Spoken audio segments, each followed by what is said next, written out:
Students, তোমালোকে ইতিমধ্যে গম পাইছা যে সেবাই এই বছৰৰ পৰা মেট্ৰিকৰ নতুন প্যাটাৰ্ন এটা ফলো কৰিব অৰ্থাৎ আগতে যেনেকুৱা ধৰণৰ প্ৰশ্নবোৰ আহিছে এইবাৰ প্ৰশ্নবোৰ অলপমান হালসলনি কৰিব আৰু তাৰ কাৰণে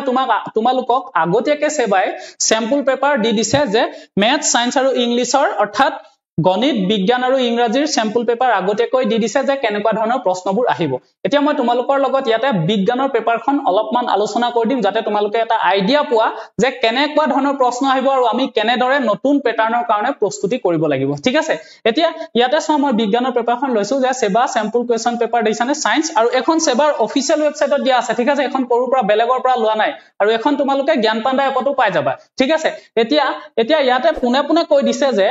ইয়াতে যিবিলাক প্ৰশ্ন দিব সেই প্ৰশ্নবিলাক একে ধৰণৰ টাইপৰ প্ৰশ্ন আমাৰ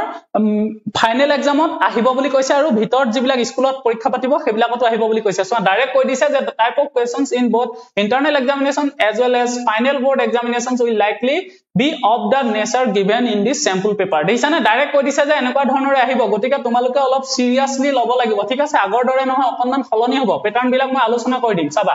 এতিয়া আৰু ইয়াতে কৈছা সো এটো CBSE ৰ পৰা সোৰ্স টু লোৱা হৈছে অৰ্থাৎ আমি এনেকৈ ক'ব পাৰো যে সেবাই CBSE প্যাটাৰ্নটো ফলো কৰিব ঠিক আছে কাৰণ CBSE ত আগৰ পৰা এনেকুৱা ধৰণৰ প্ৰশ্ন আহে ঠিক আছে ওকে এতিয়া সো ইয়াতে বহুত প্ৰশ্ন আছে গুটেখিনি প্ৰশ্ন এটা এটাকে আলোচনা কৰিলে বহুত দীঘল হ'ব গতিকে মই কেইটামান প্ৰশ্ন লৈ তোমালোকক কেনেকুৱা ধৰণৰ প্ৰশ্ন আহিব এটা আভাস দি দিম আৰু কেনেকৈ পঢ়িব লাগিব সেইখিনি কথা বুজাই দিম ঠিক আছে এতিয়া সো এই যেটো প্ৰশ্ন আছে মই স্যাম্পল পেপাৰখনৰ পৰা প্ৰশ্নখিনি ইয়াত উঠাই লৈছো ঠিক আছে এতিয়া প্ৰথম প্ৰশ্নটো কি দিছে সো প্ৰথম চেপ্টাৰটো যেটো ৰাসায়নিক বিক্ৰিয়া আৰু সমীকৰণ আছে কেমিক্যাল ৰিঅ্যাকশনস এন্ড ইকুয়েশন যেটো চেপ্টাৰ আছিল তাতে সব ফাৰ্স্ট প্ৰশ্নটো সো এনেকৈ দিছে যে দুটা টেস্ট টিউব আছে দেইছানে এটো এটা টেস্ট টিউব আৰু এটো এটা টেস্ট টিউব আৰু এই টেস্ট টিউবটোত আমাৰ সোডিয়াম সালফেট আছে সোডিয়াম সালফেটৰ সলিউশন আছে আৰু এটো টেস্ট টিউবত আমাৰ বেৰিয়াম ক্লোৰাইডৰ সলিউশন আছে এটা কি কৰিছে সো এই টেস্ট টিউবটোৰ পৰা এটো টেস্ট টিউবত এখিনি বাকি দিছে অৰ্থাৎ সোডিয়াম সালফেট খিনি ইয়াত বেৰিয়াম ক্লোৰাইডত বাকি দিছে দেইছানে তাৰ পিছত প্ৰশ্নটো সুধিছে যে identify the product which represent the solid state in the above reaction যে কৈছে যে ইয়াৰ পৰা ইয়াত যেতিয়া টেস্ট টিউবত বস্তুখিনি বাকি দিব ইহত দুটাৰ মাজত কি হ'ব বিক্ৰিয়া ঘটিব ৰিঅ্যাকশন হ'ব হয়নে নহয় সেই ৰিঅ্যাকশনটোত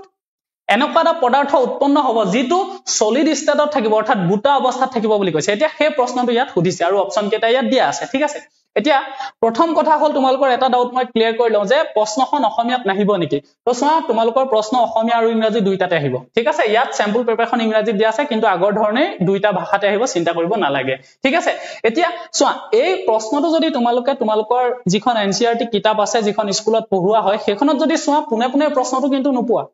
বুজি পাইছা না পুনে প্ৰশ্নটো নোপোৱা আৰু এটা বস্তু কি খলনি কৰিছে চোৱা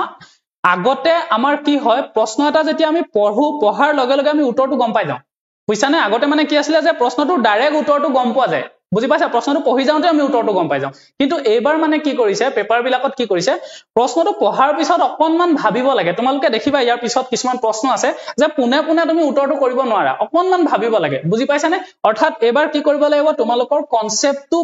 ক্লিয়াৰ থাকিব লাগিব কাৰণ কনসেপ্টটো ক্লিয়াৰ থাকিলেহে গুটে বস্তুটো পঢ়াৰ পিছত আকৌ তাৰ ওপৰত তুমি ভাবিব পাৰিবা বুজি পালা এই প্ৰশ্নটো এছোৱা এই প্ৰশ্নটো এনেকুৱা নহয় যে কিতাপত পুনে আছিল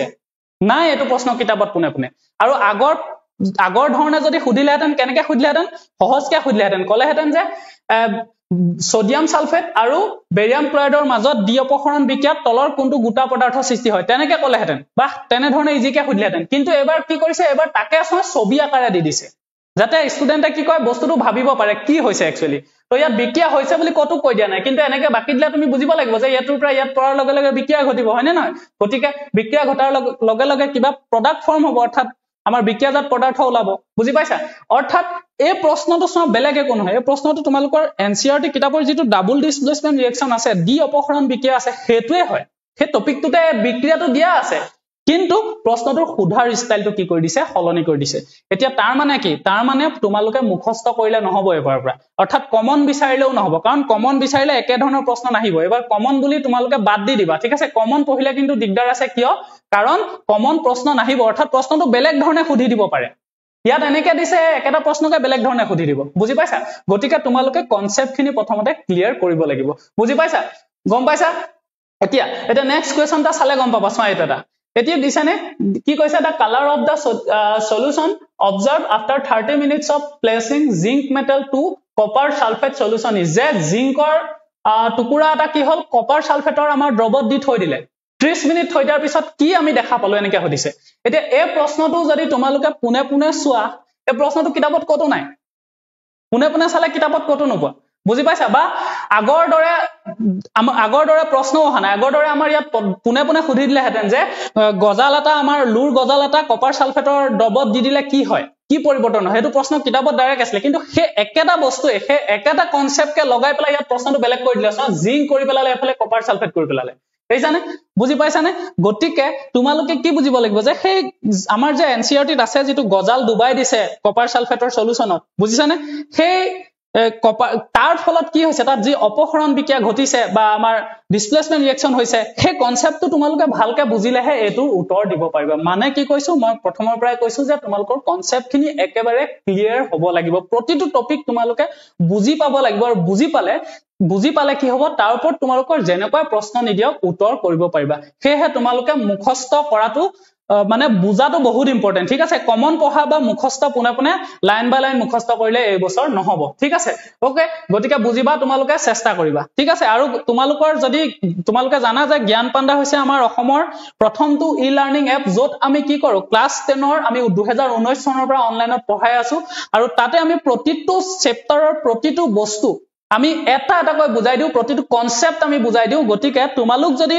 জি সকলে জ্ঞান পাণ্ডাত যদি তোমালোকে জয়েন কৰিব বিচাৰা তেতিয়া তোমালোকে এই নাম্বাৰটোত ফোন কৰি লব পাৰিবা 6004745992 তো ইয়াতে তোমালোকৰ গুটেখিনি কনসেপ্ট ক্লিয়াৰ কৰাই দিয়া হ'ব আৰু এনেকুৱা ধৰণৰ প্ৰশ্ন আমি অলৰেডি আমি ইউটিউবত লাইভ দিবলৈ আৰম্ভ কৰি দিছো যাতে ষ্টুডেন্ট সকলে প্ৰেক্টিস কৰিব পাৰে কাৰণ এবাৰৰ পৰা কি হ'ব কিতাপখন পঢ়াৰ পিছতো তোমালোকে কিন্তু প্ৰেক্টিস কৰিব লাগিব কাৰণ কিতাপখনৰ আগতে কি হয় কিতাপখনৰ পিছফালে যিখিনি প্ৰশ্ন থাকে বা মাজত যিখিনি প্ৰশ্ন থাকে তাৰ পৰাই বহুত বেছি প্ৰশ্ন গুছি আহে হয়নে নহয় বহুত বেছি প্ৰশ্ন তাৰ পৰাই আহে কিন্তু এবাৰৰ যিখন প্যাটাৰ্ন দিছে পিছৰ বা মাজৰ প্ৰশ্নৰ পৰা ইমান দিয়া নাই সকলোখিনি বস্তু কনসেপ্ট বেস দিছে গতিকে তোমালোকে কিতাপখন পঢ়াৰ উপৰিও প্ৰেক্টিস কিন্তু তোমালোকে কৰিব লাগিব বুজি পাইছানে হেতু সিৰিয়াসলি হ'ব কাৰণ প্ৰেক্টিস নকৰিলে দিগদাৰ হৈ যাব কাৰণ প্ৰশ্ন কিতাপখন গুটেখন পাৰিলেও যদি তোমালোকে এক্সট্ৰা কোৱেশ্চন প্ৰেক্টিস নকৰা ধৰিবই নোৱাৰিবা প্ৰশ্নটো কৰ পৰা দিলে হেতু কাৰণে প্ৰেক্টিস কৰাটো বহুত ইম্পৰ্টেন্ট আৰু তোমালোকৰ ইউটিউবত অলৰেডি আমি লাইভ ক্লাস ষ্টাৰ্ট কৰি দিছো আমাৰ ছাৰ বাইদেউ সকলে লাইভ ক্লাস ষ্টাৰ্ট কৰি দিছে যে নতুন প্যাটাৰ্নৰ কোৱেশ্চন তোমালোকক প্ৰেক্টিস কৰাই থকা হৈছে ঠিক আছে গটিকে তাত প্ৰেক্টিস কৰিবা আৰু এপত গুটেখিনি দিয়া আছে এপত জয়েন হ'বৰ কাৰণে এডমিশন ল'বৰ কাৰণে এটো নম্বৰত ফোন কৰিব পাৰা এতিয়া এটোত কৈছে চোৱা ইন দা ৰেডক্স ৰিঅ্যাকশন এটো চোৱা এটা ৰেডক্স ৰিঅ্যাকশন দি দিছে মানে ৰেডক্স মানে কি এটো অক্সিজেন লোৱা আৰু অক্সিজেন এৰি দিয়া হেতু কি আছিল জাৰণ বিজাৰণ বিক্ৰিয়া হয়নে না ৰেডক্স মানে জাৰণ বিজাৰণ বিক্ৰিয়া অৰ্থাৎ ইয়াত এটা চোৱা জাৰণ বিজাৰণ বিক্ৰিয়া দিয়া আছে আৰু ইয়াতে এই প্ৰশ্নকেইটা খুদিছে এতিয়া যদি তোমালোকে ভালকে চোৱা এই প্ৰশ্নটো কিতাপতে আছে এই প্ৰশ্নটোৰ মানে এই বস্তুটো এই বিক্ৰিয়াটো তোমালোকৰ কিতাপখনতে আছে এই বিক্ৰিয়াটো কিতাপখনতে আছে বুজি পাইছানে তাৰ মানে কি বুজিলা যে কিতাপখনত আছে কিন্তু এটো প্ৰশ্ন আকাৰে নাই বুজি পালা তাৰ মানে কি যে কিতাপখন যিখন এনসিআৰটি আছে সেইখনো তোমালোকে গুটে কিতাপখন ভালদৰে পঢ়িব লাগিব বুজি পালা আৰু তেতিয়া তোমালোকে এটা আনসাৰ ইজিলি দিব পাৰিবা মানে কি কৰিছে যে কিতাপখনৰ লাষ্টৰ পৰা যিখিনি প্ৰশ্ন থাকে সেইখিনি দিয়া নাই আমাক কি কৰিছে যে কিতাপৰ মাজৰ কনসেপ্টৰ পৰা দিছে নতুবা কিতাপৰ মাজৰ বিক্ৰিয়াবিলাক আমি ভালদৰে চাব লাগিব মনত ৰাখিব লাগিব আৰু তোমালোকক প্ৰতিটো বিক্ৰিয়া আমি কৰাই দিছো ঠিক আছে এতিয়া এটো এটা প্ৰশ্ন চোৱা ইয়াতো চোৱা তোমালোকক কেনেকুৱা ধৰণৰ প্ৰশ্ন দিছে ইয়াত কিবা এটা হৈছে দেখানে এটো তোমালোকক দিয়া আছে ম্যাগনেসিয়ামৰ ফিটা এডাল জ্বলাই দিছে তাৰ পৰা ইয়াত বগা গুৰি পৰিছে এতিয়া আমাক খুদিছে যে এনেকে দি দিয়াৰ পিছত কোনটো শুদ্ধ হ'ব যে ম্যাগনেসিয়ামৰ যিডাল ফিটা আছে সেডাল খুব উজ্জ্বল বগা হৈ পেলাই জ্বলিব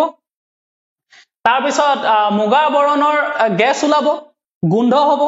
তেনেকুৱা ধৰণৰ ইয়াত প্ৰশ্নকেইটা একেটা খুদিছে দেখানে তো এটো কি এটো তোমালোকৰ এক্টিভিটিৰ পৰা দিছে ম্যাগনেসিয়ামৰ ফিটা এডাল জ্বলালে যে ম্যাগনেসিয়াম অক্সাইড যে উৎপন্ন হয় তাৰ ফলত ম্যাগনেসিয়াম অক্সাইডৰ ৰংটো কি হ'ব কেনেকুৱা হ'ব সেই বস্তুটো দিছে এটো তোমালোকে কিতাপত পুনে পুনে নোপোৱা কিন্তু এটো যেতিয়া আমি টপিকটো পঢ়াইছো বা তোমালোকক যেতিয়া টপিকটো পঢ়াই তেতিয়া এই বস্তুখিনি তোমালোকক বুজায় বুজি পাইছা গটিকে তোমালোকে ইটস এন্ড এভৰিথিং মানে প্ৰতিটো বস্তু তোমালোকে মন দি শুনিব লাগিব প্ৰতিটো কনসেপ্ট পাৰিব লাগিব তেতিয়াহে প্ৰশ্নবোৰ পাৰিবা ঠিক আছে বাকি প্ৰশ্নখিনিও একে তোমালোকে চোৱা প্ৰতিটো প্ৰশ্ন একে এই প্ৰশ্নটো দিছে দেখানে এটো প্ৰশ্ন যদি পঢ়ি চোৱা তেতিয়া দেখিবা যে এই প্ৰশ্নটো এটা চেপ্টাৰৰ পৰা অহাই নাই এই প্ৰশ্নটো চোৱা 2 3 4 6 চাৰিটা চেপ্টাৰ লগ লগাই প্ৰশ্নটো দি দিছে এটো এক নম্বৰ চেপ্টাৰৰ প্ৰশ্ন হয় কিন্তু তোমালোকৰ ভাল নলেজ থাকিব লাগিব গুটেকেটা চেপ্টাৰ তেতিয়াহে তোমালোকে প্ৰশ্নটো কৰিব পাৰিবা কাৰণ প্ৰথম অপচন চোৱা চাৰিটা আছে প্ৰথম অপচন কেইটাৰ ভিতৰত চাবা যেটো প্ৰথম এসিডিক অক্সাইডৰ পৰা এটা প্ৰশ্ন দিছে দেখানে মানে যিবিলাক অক্সাইড আমি পাইছিলো অক্সাইড বিলাক কি হয় আমাৰ এসিডিক হয় কিছুমান বেসিক হয় হয়নে নহয় কিছুমান কি হয় এসিডৰ দৰে আচৰণ দেখুৱায় কিছুমানে ক্ষাৰৰ দৰে আচৰণ দেখুৱায় তো এই কেইটাৰ ভিতৰত কোন কেইটা এসিডিক অক্সাইড হ'ব প্ৰথম জানিব লাগিব তাৰ পিছত ইয়াতে চোৱা আমাৰ ক্লোৰিনৰ কথা কৈছে ক্লোৰিনৰ আমাৰ আমি পানী সফা কৰিবলৈ কোড ব্যৱহাৰ কৰো যেটো ব্লিচিং পাউডাৰৰ কথা আছিল হেতু চেপ্টাৰ 2 পৰা দি দিছে বুজি পাইছা ঠিক তেনেকে এটো যেটো আমাৰ উখা নিখাহৰ আমাৰ অক্সিজেন গ্যাস আৰু কাৰ্বন ডাই অক্সাইড গ্যাস তাৰ পৰা দি দিছে মানে এটো তোমালোকৰ জীৱন প্ৰক্ৰিয়াৰ পৰা দি দিছে এইখিনি অপচন বুজি পাইছা তাৰ পিছত এটো চোৱা কাৰ্বন আৰু তাৰ যৌগ তাৰ পৰা এটো কাৰ্বন এন্ড ইটস কম্পাউণ্ডৰ পৰা এই অপচনটো উঠাই দিছে অৰ্থাৎ চাৰিটা অপচন জানিবলৈ হলে তোমালোকে চাৰিটা চেপ্টাৰ জানিব লাগিব দেখিছানে মানে বস্তুখিনি এটা এটাকে জনাটো এবাৰ পৰা বহুত ইম্পৰ্টেন্ট কাৰণ এটা চেপ্টাৰ নহয় চাৰিটা পাঁচটা চেপ্টাৰ লগ লগাইও এটা প্ৰশ্ন তোমালোকক দি দিব পাৰে ঠিক আছে আৰু চোৱা তোমালোকে ভয় খাবলগীয়া কিন্তু একো নাই ভয় নাখাবা কিন্তু কাৰণ ভয় খাবলগীয়া বস্তুই নহয় যদি প্ৰতিটো বস্তুৰ যদি তোমালোকৰ কনসেপ্টটো ক্লিয়াৰ থাকে পাৰিবাই বুজি পাইছা না টান কৰি নাই দিয়া মানে অকনমানটো টান হৈছে কাৰণ সিবিএসই তো আগৰ পৰাই চলি আছিল গম পোৱা মাত্ৰ সেবাই হেতু লৈ লৈছে তাৰ মানে কি অকনমান প্যাটাৰ্নটো খলনি কৰি দিছে কিন্তু এনেকুৱা নহয় যে নোৱাৰিবা কাৰণ সিবিএসই তো আগৰ পৰাই কৰি আছে এনেকুৱা প্ৰশ্ন বুজি পাইছা কিন্তু কাৰণটো কি হল কথাটো যে তোমালোকে প্ৰেক্টিস কৰিব লাগিব অকল কিতাপখন পঢ়িলেই নহব কিন্তু এটো নহয় যে কিতাপখন নপঢ়ি প্ৰেক্টিস কৰি থাকিবা যদি কিতাপখন নপঢ়া কিন্তু একোৱে নোৱাৰিবা কাৰণ গুটে প্ৰশ্নখিনি কিতাপৰ কনসেপ্টৰ ওপৰত বেস কৰি দিছে গতিকে তোমালোকৰ প্ৰথম কাম হল প্ৰতিটো চেপ্টাৰ খৰচি মাৰি পঢ়িব লাগিব খৰচি মাৰি পঢ়াৰ পিছত কিন্তু এবাৰ কেৱল প্ৰশ্ন কেইটা কিতাপত থকা প্ৰশ্ন কেইটা বা কিতাপৰ পিছফালে থকা প্ৰশ্ন কেইটা কৰি থৈ দিলে নহব তোমালোকে কি কৰিব লাগিব প্ৰেক্টিস কৰিব লাগিব বেলেগ বেলেগ প্ৰশ্ন আৰু প্ৰেক্টিস কৰ পৰা কৰিবা চোৱা তোমালোকে যিকোনো ৰেফাৰেন্স বুক লব পাৰা কিতাপ দোকানত যাব পাৰা কিন্তু ৰেফাৰেন্স বুকৰ প্ৰবলেম কি আছে যে ৰেফাৰেন্স বুকত কিছুমান বহুত বেছি টান প্ৰশ্ন থাকে বুজি পাইছা যিবিলাক তোমালোকৰ নাহে কেতিয়াও গতিকে তোমালোক বহুত বিপাঙত পৰিবা গতিকে তোমালোকক গাইড লাগিব গম পাইছা নে গতিকে তোমালোকে স্কুলৰ টিচাৰক ভালদৰে সুধিবা বা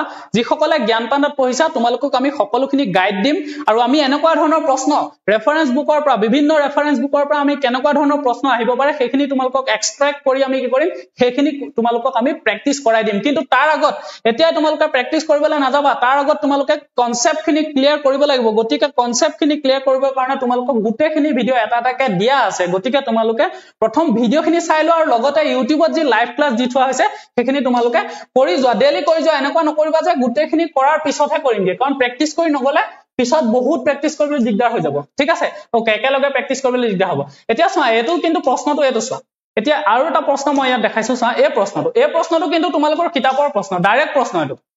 এটো কিন্তু কিতাপৰ ডাইৰেক্ট প্ৰশ্ন কিন্তু অকনমান পিছফালে কিবা এটা লগাই দিছে এই প্ৰশ্নটো যদি তোমালোকে কিতাপখনত চোৱা পাই যাবা কিন্তু অকনমান পিছফালে লগাই পেলাই অকনমান দীঘল কৰি দিছে কিন্তু কনসেপ্টটো একেটাই মানে কনসেপ্টটো বুজি পালে তোমালোকে প্ৰশ্নটো কৰিব পাৰিবা এনেকুৱা নহয় যে বহুত বেছি টান প্ৰশ্ন আহিব ঠিক আছে ঠিক তেনেকে চোৱা এইটো প্ৰশ্ন চোৱা এইটো প্ৰশ্নটো কিতাপৰ কতো নোপোৱা এইটো প্ৰশ্ন কিতাপৰ কতো নোপোৱা বুজি পাইছা ইয়াতে কি কৰিছে চোৱা এটা প্ৰশমন বিক্ৰিয়া এডাল গ্ৰাফ আঁকি দিছে এইছানে প্ৰশমন বিক্ৰিয়া কি কৈছে এডাল গ্ৰাফ আঁকি দিছে এতিয়া প্ৰশমন বা নিউট্ৰেলাইজেশন ৰিঅ্যাকশন ঠিক আছে এটো এসিড বেছৰ পৰা আহিছে অৰ্থাৎ এসিড ক্ষাৰকৰ পৰা এতিয়া তোমালোকে যদি চোৱা প্ৰশমন বিক্ৰিয়াটোৱে নাজানা তেতিয়া হলে তুমি গ্ৰাফডালৰ পৰা কি বুজি পাবা একো বুজি নাপাবা মানে না গতিকে প্ৰথম কথা কি আমি প্ৰশমন বিক্ৰিয়া বা নিউট্ৰেলাইজেশন ৰিঅ্যাকশনটো কি বস্তু জানিব লাগিব হেতু ক'ত আছে হেতু আমাৰ কিতাপখনতে আছে গতিকে বেসিকটো জানিবই লাগিব গম পাইছা নে হেতু কাৰণে কিতাপখনৰ ভিতৰৰ প্ৰতিটো টপিক তোমালোকে পঢ়িবই লাগিব তাৰ পিছত তোমালোকে প্ৰেক্টিস কৰিব লাগিব আৰু এটোই নহয় যে এটোকে প্ৰশ্ন দি দিব একেটা প্ৰশ্নটো নিদিয়ে কৈছে যে একে ধৰণৰ প্ৰশ্ন নাহে বুজিছানে গতিকে বেলেগ ধৰণৰ প্ৰশ্নটো সুধি দিব পাৰে সুধিবলৈ হলে তোমালোকে এটো জানিলে হল যে এটো বস্তু ভালকে জানিলে হল যে প্ৰশমন বিজ্ঞানো কি হয়নে না তেতিয়া এটো প্ৰশ্নৰ উত্তৰ দি দিব পাৰিবা বুজি পাইছা বা এনেকুৱা ধৰণৰ বেলেগ আহিলেও দি দিব পাৰিবা গম পালা তাৰ মানে তোমালোকে কি কৰিব লাগিব অলপমান প্ৰেক্টিস কেলে কৰিব লাগিব কাৰণ গম পাব লাগিব যে এনেকুৱা ধৰণৰ প্ৰশ্ন সুধিব পাৰে মানে মনটোত আমাৰ কি হ'ব লাগিব ক্লিক হ'ব লাগিব যে এনেকুৱা ধৰণৰ প্ৰশ্ন সুধিব পাৰে বস্তুটো পঢ়িছিলা এটো কিন্তু সুধিলেকে প্ৰশ্নটো কি এডাল গ্ৰাফে দিলেকে হয়নে না গতিকে প্ৰেক্টিস কৰাটো কিন্তু বহুত ইম্পৰ্টেন্ট ঠিক আছে তেনে ধৰণে চোৱা এটো এটা গ্ৰাফ দি দিছে এটো একেবাৰে সহজ প্ৰশ্ন ইয়াত কি কৈছে যে pH ৰ ভ্যালু দিয়া আছে সো ইন হুইচ ইয়াৰ is concentration of hydrogen ion is highest যে হাইড্ৰোজেন আয়নৰ যেটো গাঢ়তা কনসেন্ট্ৰেচন মানে গাঢ়তা ঠিক আছে গাঢ়তাটো কোন বছৰত বেছি হ'ব খুদিছে হাইড্ৰোজেন আয়নৰ গাঢ়তাটো কোন বছৰত বেছি হ'ব খুদিছে এতিয়া তোমালোকে চোৱা হাইড্ৰোজেন আয়ন বুলি কোৱাৰ লগে লগে তোমালোকে এটো ভাবিব পাৰিব লাগিব এটো কোৰ পৰা দিছে প্ৰশ্নটো